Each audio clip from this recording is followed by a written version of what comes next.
Back to news. Himachal రాజకీయాలు మలుపుల మీద మలుపులు తిరుగుతున్నాయి. రాజ్యసభ ఎన్నికల్లో క్రాస్ ఓటింగ్ కు పాల్పడ్డ 6 కాంగ్రెస్ రెబల్ ఎమ్మెల్యేలపై స్పీకర్ అనర్హత వేటు వేశారు. రాజ్యసభ ఎన్నికల్లో ఎమ్మెల్యేల క్రాస్ ఓటింగ్ తో కాంగ్రెస్ అభ్యర్థి అభిషేక్ మను సింఘ్వి ఓటమి పాలయ్యారు. కాంగ్రెస్ రెబల్స్ తో పాటు 3 స్వతంత్రులు ఓటు వేయడంతో బీజేపీ అభ్యర్థి హర్ష్ మహాజన్ హిమాచల్ నుంచి రాజ్యసభకు ఎన్నికయ్యారు. రెబల్ ఎమ్మెల్యేలపైన తక్షణమే చర్యలు తీసుకున్నారు స్పీకర్. మరోవైపు తన నివాసంలో కాంగ్రెస్ ఎమ్మెల్యేలతో సీఎం సుఖ్వీందర్ సింగ్ సుఖ్ సమావేశమయ్యారు. కాంగ్రెస్ ఎమ్మెల్యేలందరినీ ఆయన తన నివాసంలో అల్పాహార సమావేశానికి ఆహ్వానించారు. మంత్రి పదవికి చేసిన రాజీనామాను వెనక్కి తీసుకున్న విక్రమాదిత్యకు ఆయన తల్లి పీసీసీ అధ్యక్షురాలు ప్రతిభా సింగ్ కు మద్దతుగా సిమ్లాలో అనుచరులు నినాదాలు చేస్తున్నారు.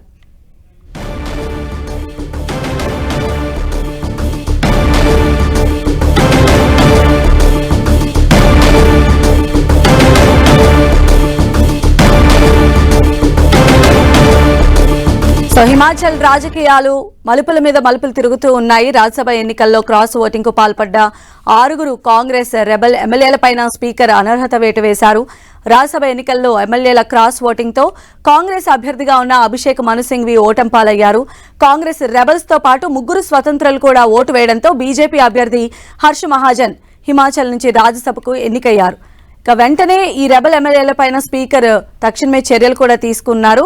మరోవైపు కాంగ్రెస్ ఎమ్మెల్యేలతో సీఎం సుఖ్వీందర్ సింగ్ సమావేశమయ్యారు. కాంగ్రెస్ ఎమ్మెల్యేలందరినీ ఆయన తన నివాసంలో అల్పాహార సమావేశానికి కూడా ఆహ్వానించారు. మరి చూద్దాం హిమాచల్ ప్రదేశ్ లో ఎలాంటి పరిణామాలు జరగబోతున్నాయి. ట్రబుల్ షూటర్స్ గా ఉన్న డీకే శివకుమార్ కూడా ఇప్పటికే అక్కడికి చేరుకుని కాంగ్రెస్ లో ఎలాంటి ముస్లిం లేకుండా కూడా దిద్దుబాటు చర్యలు చేస్తున్నారు. మరిన్ని అప్డేట్స్ అందించడానికి మా ప్రతినిధి గోపి మనకు అందుబాటులో ఉన్నారు. గోపి,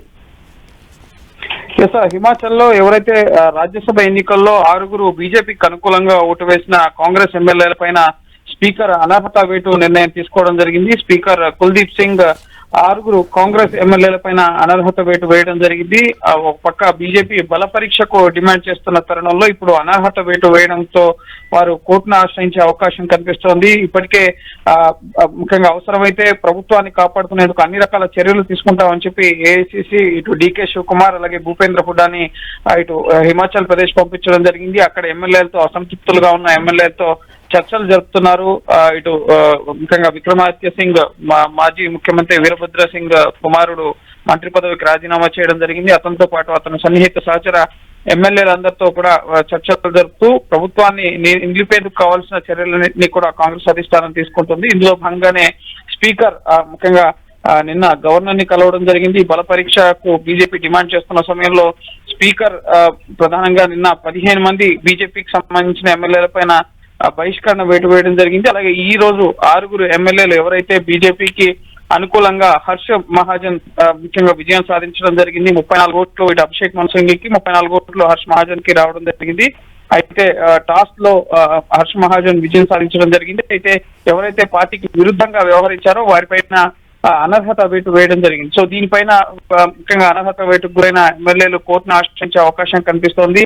ఎట్టి పరిస్థితుల్లోనూ అక్కడ బీజేపీ ప్రభుత్వాన్ని నెలకొల్పేందుకు బీజేపీ సైతం అన్ని రకాలుగా ప్రయత్నాలు జరుపుతున్నారు. సో చూడాలి ఎటువంటి పరిణామాలు చోటు చేసుకుంటాయి. ప్రభుత్వాన్ని కాంగ్రెస్ పార్టీ నిలుపుకోగలుగుతుందో అక్కడ, అలాగే బీజేపీ అక్కడ ముఖ్యంగా కాంగ్రెస్ అసంతృప్తుల్ని తమ వైపు తిప్పుకోగలుగుతుందా అనేది మనం వేచి చూడాలి.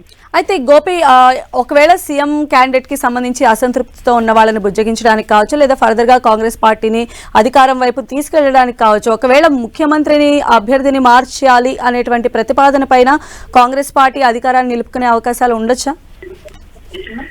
ఖచ్చితంగా ఒకవేళ ముఖ్యమంత్రిని మార్చాలి అని భావిస్తే గనక దానికి సంబంధించి సైతం ముఖ్యంగా కాంగ్రెస్ అధిష్టానం ఆలోచన చేస్తోంది. నిన్న ముఖ్యమంత్రి పదవికి రాజీనామా చేస్తారన్న వార్తల్ని సుఖ్వీందర్ సింగ్ ఖండించడం జరిగింది. నేను ఒక యోధుడిని, ఖచ్చితంగా పోరాడతాను బీజేపీకి వ్యతిరేకంగా అని చెప్పడం జరిగింది. అయితే ఆయన కాకుండా మరెవరు ముఖ్యంగా కాంగ్రెస్ పార్టీలో ఉన్న అసంతృప్తుల్ని బుజ్జగించాలంటే గనక ఎవరైతే సీఎం గా ఉండాలి అన్న అంశానికి సంబంధించి కూడా సుఖ్వీందర్ సింగ్ కొంతమంది పేర్లను ముఖ్యంగా సూచించే అవకాశం కనిపిస్తుంది. ముఖ్యంగా రోహిత్ ఠాకూర్ అలాగే జగత్ నేగి, హర్షవర్ధన్ పేర్లను ముఖ్యంగా సూచించే అవకాశం కల్పిస్తుంది. వీరి 3 పేర్లను కూడా ముఖ్యంగా తదుపరి సీఎం గా సుక్కు ప్రతిపాదించే అవకాశం కనిపిస్తుంది. ఎందుకంటే విక్రమాదిత్య సింగ్ ని కూడా ముఖ్యంగా ఇటు అబ్జర్వర్లుగా వెళ్ళిన డికే శివకుమార్ అలాగే భూపేంద్ర సింగ్ కూడా ఆయనకి ఎటువంటి పదవి కావాలి అన్న అంశాలకు సంబంధించి మాట్లాడి ఆయన్ని కూడా బుజ్జగించే అవకాశం ఉంది. ఒకవేళ ఆయన నేను ఉండబోను అని చెప్పి స్పష్టం చేస్తే కనుక సుఖ్వీందర్ సుక్కు సూచించిన వ్యక్తులకి ముఖ్యమంత్రి పీఠాన్ని అప్పగించే అవకాశం కూడా కనిపిస్తుంది. ఏదేమైనప్పటికీ ఈ రోజు సాయంత్రానికి హిమాచల్ రాజకీయాలు మరింత స్పష్టత వచ్చే అవకాశం ఉంటుంది. అనర్హత వేటుకు గురైన ఎమ్మెల్యేలు ఎటువంటి చర్య తీసుకుంటారో అలాగే ప్రభుత్వాన్ని కాపాడుకునేందుకు కాంగ్రెస్ ఎటువంటి చర్యలకు ఉపక్రమిస్తుందనేది ఈ రోజు సాయంత్రం కూడా స్పష్టత రాబోతోంది. రైట్ గోపి.